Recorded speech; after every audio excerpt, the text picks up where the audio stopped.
अल भगवान भावना का महत्व देखते हैं। अल भगवान की पूजा में भावना और श्रद्धा का महत्व सोने और चांदी से ज्यादा होता है। इस बात को अत्यंत खूबसूरत तरीके से समझाने हेतु श्री कृष्ण और उनकी दो बीवियों रुक्मिणी और सत्यभामा से संबंधित एक बहुत ही अच्छी पौराणिक कथा है। भगवान श्री कृष्ण की पत्नी सत्यभामा के मन में एक दिन बहुत ही अजीब सा विचार आया। वो हठ करने लगी कि श्री कृष्ण जी को अपने गहनों से तोलेंगी।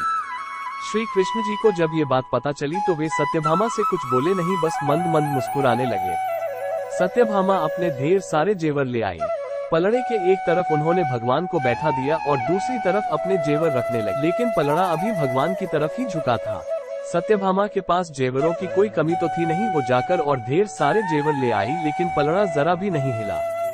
सत्यभामा ने अपने सारे जेवर तराजू पर रख दिए, लेकिन कोई फायदा नहीं हुआ। अंत में वो थक कर बैठ गई। तभी वहाँ रुक्मिणी का आगमन हुआ। सत्यभामा ने उन्हें सारी बात कह सुनाई। सत्यभामा की बात सुनकर तुरंत रुक्मिणी जी पूजा का सामान ले आई।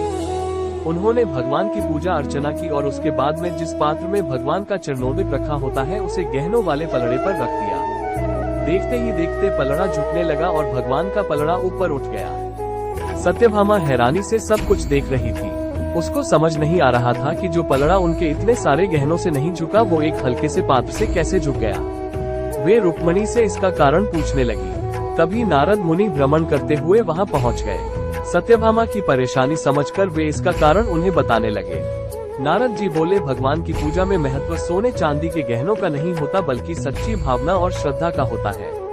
रुक्मिणी ने अत्यंत प्रेम से भगवान का पूजन किया, जिससे उनकी श्रद्धा और भक्ति की ताकत चरणोदक में समा गई। जब रुक्मिणी ने वो पात्र तराजू पर रखा तो उनकी भक्ति की ताकत से पलड़ा नीचे चला गया। ईश्वर को सिर्फ सच्चे प्रेम, श्रद्धा और भक्ति की भावना से ही पाया जा सकता है। सोने चांदी और रुपए पैसों का भगवान की नजर में कोई मोल नहीं होता। भगवान की पूजा यदि सही ढंग से की जाए तो ईश्वर की प्राप्ति अवश्य होती है। सच्ची भक्ति और प्रेम के आगे ईश्वर भी झुक जाते हैं। सत्यभामा को उनकी बात समझ में आ गई थी। इस पौराणिक कथा के माध्यम से हमें यही सीख मिलती है कि अगर भगवान के करीब रहना है या ईश्वर को प्राप्त करना है तो सोना चांदी और पैसा जैसी भौतिकवादी चीजों को भूलकर अपने मन में श्रद्धा का भाव उत्पन्न करें। यही एकमात्र मार्ग है सच्ची भक्ति और ईश्वर को पाने का।